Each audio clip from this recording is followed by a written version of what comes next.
برز شاه حسینی شروبکار سیاسی ج فرانکفورتا آلمانیا بریاسکای به میوان منه برز روش باش بگشتی دما 10 روزان ده سه بویرن شوات و تقین ایران چه دبن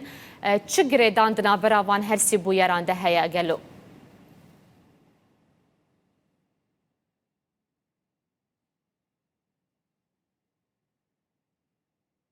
ئەوەی واقعیت بێ بەهۆی ئەوەی کە داخراوێکی یەکجار زۆر تند و تۆڵ لە ڕاگەیاندنەکانی نێو ئێراندا بوونی هەیە هەتا ئێستا کەش هیچ زانیارێکی ورد و جێگای متمانە و باوەڕپێکرا و لەمەر ئەو کاران ئەو ئاگرکەوتنانە یا ئەو تەقینەوانی کە لە ئێران ڕوویداوە نەهاتۆتە دەریا هەرچێشی هەیە زۆرتر شک و حەبس و گومانە مەطرح دەکرێت ئەوەی کە هەیە هەتا ئێستاکە باس لە لە ڕاستیدا دوو گەڵاڵە دەکرێت کە هۆکارەکانی تەقینەوەی نەتەنز ئاشکرا دەکا و باسییان لێکرا تازەترینیان راپۆرتێکە کە لە ڕاستیدا دەستگای میدیایی ڕۆیتەر ڕاوی کردوەوە لە جاری سێ بەرپرسی ئێرانی کە ئاماژە بەوە دەکەن کە ئاگرکەوتنەوەکەی نەتەنز بەهۆی هێرشی سایبەری بووە لەلایەن ئیسرائیلەوە و بۆتە هۆی ئاگرکەوتنەوە دیارە پێشتری شیمانە و ئەگەری وێ هاتبۆ بۆ ڕێکە ڕەنگە ئیسرائیل لە ڕێی هێرشی موشکی لە ڕێی هێرشی فڕۆکەوەی هەوایی بۆ سەر دامەزراوەی ئەتۆمی نەتەنز ئەو کارەی ئەنجامدا بێت بەڵام هەرچیشی کە هەیە ئەوەیە کە ئێران هیچ زانیارێکی ورد ناداتە دەرێ و کارناسان باس لەوە دەکەن کە ئێران ئەساسەن عەلاقمەند نییە وەکەی باش نییە کە زانیاری ورد و ڕاست و دروست لەسەر ئەو مۆزوعە ئاشکرا بکات بەهۆی ئەوەی کا ڕەنگە وڵاتێکی زلهێزی وەک ئیسرائیل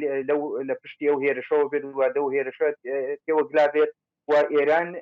جارێ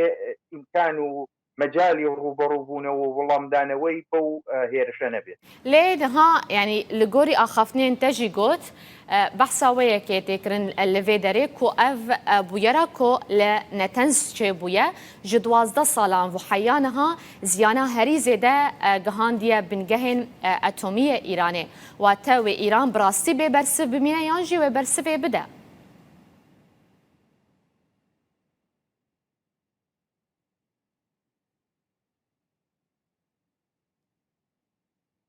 ئەوەی کە زانیاریەکان باسی لێ دەکەن تەقینەوەکە لە ناوەندێکی مونتاژکردنی سانتریفیۆژ لە بەیسلاح نەتەنز ڕوویداوە و نەگەیشتەوە جێگایی کە ناوەندەکانی پیتاندینی ئۆرانیۆمە بۆیش بە شێوەیەکی کە راپۆرتەکان باسی لێ دەکەن و شیمانەکان باسییان لێ دەکەن باس لەوە دەکرێت کە زیانێکی مادی بەربڵاوی بە ناوەندەکانی بەیسلاح ناوەندەکانی مونتاژی سانتریفیۆژ لە نەتەنز گەیاندووە باشە لێ ئیران دبێژە ئەو لە هەمبەری ئێریشن ئەلکترۆنی بێدەنگ نامینن بنەریناتە کارینە بەرسفدایینێ لە جەم ئیرانێ هەیە ئەگەر بکار بەژی بەرسوێ بدە دێ چ ئاوایەکی بەرسوێ بدە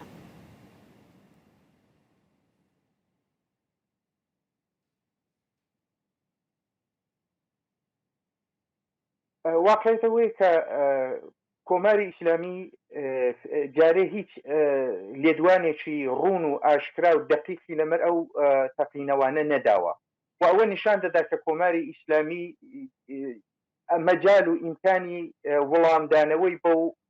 تەقینەوانە و بۆ هێرشانە بە ئەگەری ئەو هێرشانە نییە واقعیتەوەی کە لە جریانی حتا کوژرانی قاسمی سلەیمانیش لە ئێران زۆری هەڕەشە لە ئەمریکا کرد بەڵام لە نهایەتدا هیچی لە دەست نەهات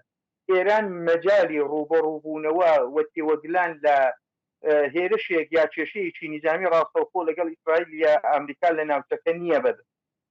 باشەواتە بنەریناتە ئەڤ نامەیەکە کو ئیسرائیل و ئەمریکا دخواست بگهینە ئیرانێ ئەگەر نامەیەک بێت چ نامەیە و ئیران دکارە لە بەرامبەری وێ چ بکە دێ پابند بە بڕێکەفتنە ئەتۆمی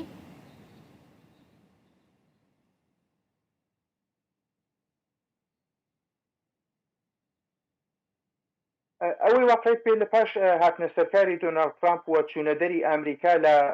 ڕێکەوتنی ناوەکی واتە بەرجام لەگەڵ ئێران ئیسرائیل دەستی گەیشت بە هێندێک لە ڕاستیدا سەنەد و ئەسنادی محرەمانە کە ئێران بە بەردەوامی حتا لەو کاتەدا کە لە ڕێککەوتنی ناوەکی لەگەڵ ئەوروپەکان و لەگەڵ ڕۆژاوایەکانیشتا بوو پیتاندنی ئۆرانیۆم و گەڵاڵەی شاراوەی ئەتۆمی خۆی هەر بەردەوام درێژە دەدا و ئیسرائیلەکان بە بەردەوام بە تایبەتی نەتەنیاهوو وەک سەرۆکوەزیرانی ئەو وڵاتە بە بەردەوامی لە لێدوانەکە فەرمیەکاندا و لە لێدوانە میدیاکانیدا ئاماژەی بەوە دەکرد کە ئیسرائیل هیچ کات مەجای دەستڕاگەیشتنی ئێران بە چەکی ناوەکی نادات و ئەوە بۆ ڕۆژهەڵاتی ناوین بە مەترسێشی گەورە و خەتەرناک دەزانێت بۆیش احتمالی زۆرە شیمانەکان باس لەوە دەکەن کە ئەوە جۆرێک هێرشی پێشگیرانە بێ بەوەی کە جۆرێک پێش بگرێت بە بەڵاوبوونەوە و پەرەی بەرنامەی ناوەچی ئێران و حتا دەتوانێت باس لەوە بکرێت کە ئەوە هەڕەشەیەکە بۆی کە ئیسرائیلەکان و ئەمریکاکان نیشان بدەن کە دەتوانن و توانایی ویان هەیە کە پێش بە پەرەی بەرنامەی ناوەچی ئێران و دەستڕاگەیشتنی ئێران بە چەکی ناوەچی بگرن.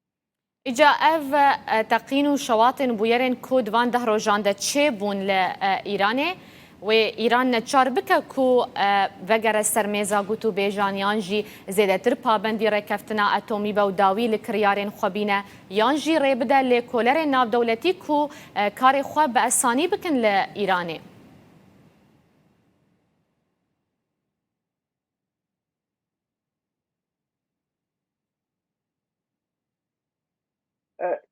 احتمالەکان باس لە زۆر شت دەکەن بە تایبەتی لە ماوەی ڕابردوو ئاڵوگۆڕکردنی هێندێک زیندانی لە نێوان ئێران و ئەمریکا بەلای کارناسانەوە شیمانی ئەوەی کە بۆ جارێکی تر ئێران بگەڕێتەوە سەر میزی وتوبێژ و دانوستان لەگەڵ دەوڵەتی ئەمریکا ئەویان بەهێز دەزانی لە هەمان حاڵدا دەکرێت هێندێک لێکەوتەی تریشی هەبێت ئەوەی کە ئێران درێژە نەدات وەلەوە زیاتر حەول نەدات بۆی کە پەرە بە بەرنامەی ناوەشی بدات بۆی کە دەست بە چەشی ئەتۆمی بگەێنێت و لە هەمان کاتدا دەتوانێت هەڕەشەیەک بێ و دەتوانێت نیشانەیەک بێت لەوەی کە ئێران زیاتر دەست بە کاروباری ڕۆژهەڵاتی ناوین وەرنەدات و لە هەمان حاڵدا دەتوانێت ئاماژەیەک بێ بەوەی کە جارێکی تر ئێران مەجال بدات کە کارناسانی ئاژانسی وزەی ئەتۆمی بتوانین کارەکانی خۆیان لە ئێران بەڕێوە بن. gelekî spas birêz Şaho Huseyinî şrovekar siyasî ji Frankfurta Almanya rêya Sky ve tu mêvanê me bûyî.